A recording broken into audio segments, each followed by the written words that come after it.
Hello, everybody. Hey, Coach, you can just go ahead and start it off with how you're feeling. First day on the job and open us up. Awesome. Well, yes, this is Laura Ianello, the new women's golf coach at the University of Texas. I'm thrilled to be here amongst this program of excellence. Got the call from Chris Del Conte a couple days ago and had no idea that he was thinking of making a change. And my time at Arizona for the past 17 years, I will forever be grateful. It was my home.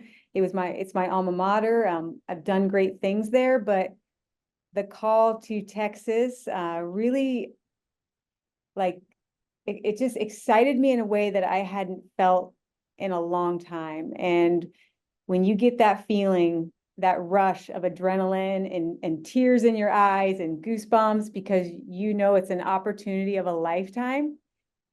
I called my husband right away and I said, we got to talk. And he was freaked out, but I feel so blessed. And I'm so grateful to Arizona and to Texas to be here. Thanks, Coach. We'll go ahead and start taking some questions. Put your raise hand function up if you have them, and we'll start with Noah. Hey, Coach, congratulations, first and foremost. You mentioned something that Coach Bowman, who came here for swimming to replace Eddie Reese a while ago, did, and that he was so successful at Arizona State. But there was in a lore of Texas, and something was calling him here. What was it? You kind of said, obviously, you were so successful there, your alma mater. What drew you to Texas to take on this challenge? What drew me to take this challenge? Well, of course, it's first and foremost Chris Del Conte. He has Arizona blood. He came from Arizona, and to have the opportunity to work for such a tremendous leader was very enticing. I think Texas has a lot more resources than a lot of other universities and top programs. And I think if you're a coach and you're middle-aged, like I am, to where you want to continue having successful programs and having chances to win national championships, I think with the climate of athletics, there's, changing times that I want to make sure that I can do that. And I feel like at the University of Texas, it's very, very doable. And also just most of the ladies on this women's golf team, I recruited and I lost them to Texas. And so I'm very familiar with this amazing group of women who play at UT, and to have the opportunity also to coach them and continue to help them reach their dreams and push them to excel and to their highest level. It just excites me even more to be here. Danny, go ahead. Hi, Laura. I'm kind of wondering your relationship with Chris. I know you overlapped with him while you were a student in Arizona, but I don't know if you worked with him while you were coaching. But what's that relationship like, and what was his pitch like to you when he gave you a call? So I did not know Chris Del Conte when he was at Arizona. I was a student athlete, but I tell you, his name is talked about at the University of Arizona all the time. Like Chris Del Conte, like everybody talks, and he's legendary, because he's so close with all of our great people from Arizona, like Coach Kendrea, Coach Rick LaRose, our men's golf coach, and many others. So, I never really met Chris before, and last week with Chris getting named the Sports Business Journal Athletic Director of the Year, my husband was actually at that ceremony, and then when he called me, I was in my new office, and we just built a new facility in Arizona, and I was kind of like, what is Chris Del Conte calling me for? So I thought he was calling just to maybe ask for a referral or something. I had no idea he was calling to hire me. And he just said, Laura, I'm looking to make a change, and I want you to go home, talk to your husband, talk to your family, and you just let me know probably in 24 hours if it's a thumbs up or a thumbs down. Dennis, you're up. Coach, you already have a natty under your belt. What I know there's no secret sauce to winning a national championship, but for you, what are the pillars, I guess, of what you want to have in your program to be in that neighborhood year in and year out?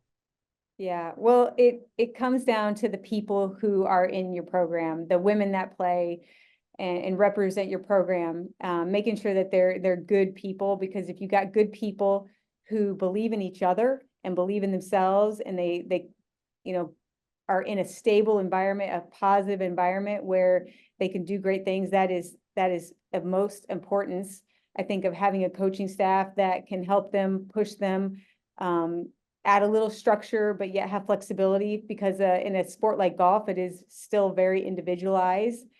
But winning a national championship, one team a year wins, one. That's it. It's not easy. But the thing about Texas is, I mean, it looks like you guys are doing it every week. It feels like, we had a head coaches meeting this morning where I got to meet everybody, and, there we are celebrating women's rowing.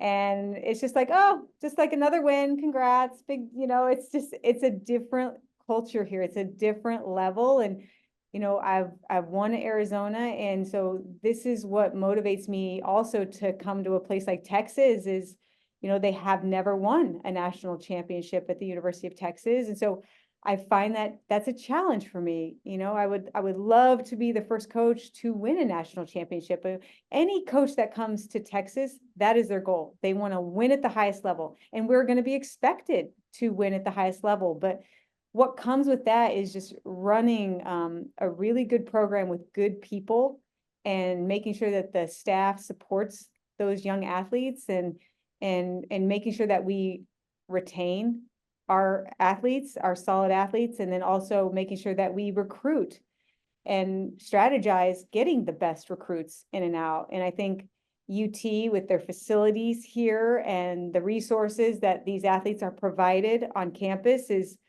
unlike I've ever seen anywhere else. And so with that, it's definitely a recipe for success. Bob, go ahead.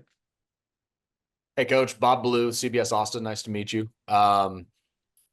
Building on that a little bit, when you look at this roster, how far away is it from competing for that national championship? I know you said some of the girls. What do you like about this roster, and what do you need to improve? What I love about this roster is that I know every single one of these young women. I have seen these young women play. We play against Texas all the time at Arizona. And what do they need to win a national championship? They just need to keep working hard doing what they're doing, because they're already a national championship caliber team. I think, so much of it is just going to come down to believing in themselves and believing in each other, and having coaches that, can push them, but also, give them comfort and compassion and guidance, and just love on them. I think that's so important, because again, golf is such a mental game, as we've seen, especially in the last couple of weeks in the news, that, it's very easy to beat ourselves up in the game of sport, because you don't have a teammate to pass the ball to. You don't have a bunch of outfielders out there helping you out to make outs. It's completely you and the golf course. And so that is, a challenge. And so again, this team is tremendous. They are ready to win. And I hopefully with my staff, we can get them to the finish line. Jeff, you're up. Coach, welcome. I have heard you say a few times that you have existing relationships with many of the women on the roster. How does that impact the re-recruitment process of making sure you retain the women on the team who you want to retain? And where does that fall on your priority list? I'm sure there's a lot on your plate in these first 2 weeks or so. Yes, that is my number one priority, is to make sure that I start building these positive relationships with these young women. Because again, I recruited these young women, but that's in the high school period of their life. And some of these women on this team are now juniors, Cindy Hu and Angela Hio, and a lot of these women, I was recruiting them, so I got to know them through the recruiting process, but I wouldn't say like I'm ingrained where I know them in and out, so that's my responsibility this summer, to get to know them, to make sure that we do have solid roster management, and then continuing also just to make good relationships with the current commits to the University of Texas, because they've got great players committed to come, and I want to make sure that they're still going to come. And yeah, so that's number one on my priority. And then of course, recruiting for, the upcoming 2026 class. Danny, go ahead. Laura, have you had a chance to meet with the team as a whole? Yeah, yet? I got to meet with all of them this morning at UT Golf Club, which is so crazy because usually in the summertime, golf women on teams are out of the country. They're all over the world playing tournaments, and the fact that they were all here this morning at UT Golf Club helping with the camp, it was perfect timing that I was here, that I got to meet them. So I got to meet all of them and talk to them. Then I guess technical, how do you do a transition as a coach? I guess this may be a little bit different than Arizona, since you were an assistant when you took over that job as a head coach. How do you come in to a program that's had a head coach who was here for a decade and probably is used to doing something maybe different than the way you do it? How do you do that transition to making this your program? To be honest with you, I don't know, because I've never done this.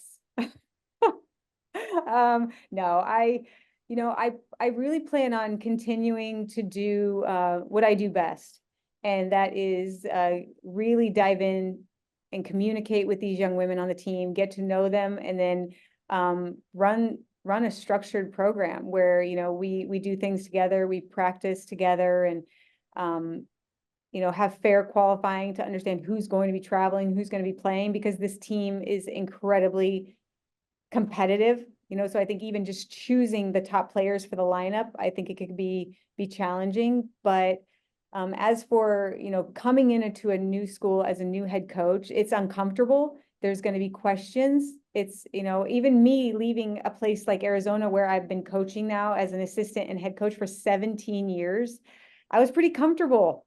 I didn't really need to go anywhere. But again, that's part of the reason why I took this job, is because I feel like I need to keep growing. I need to keep being pushed. And this is pushing myself out of my comfort zone.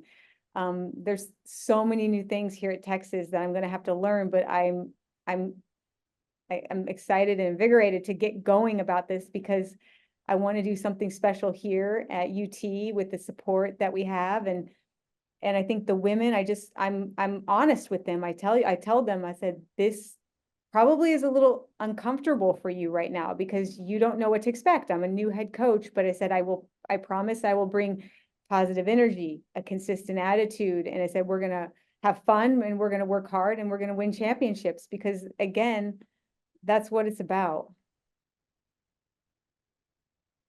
Anything else for Coach Ianello? Awesome. Well, welcome, and appreciate you doing this. Thank you, guys. Thank you for the time, and I appreciate it. And I guess hook 'em. There you go.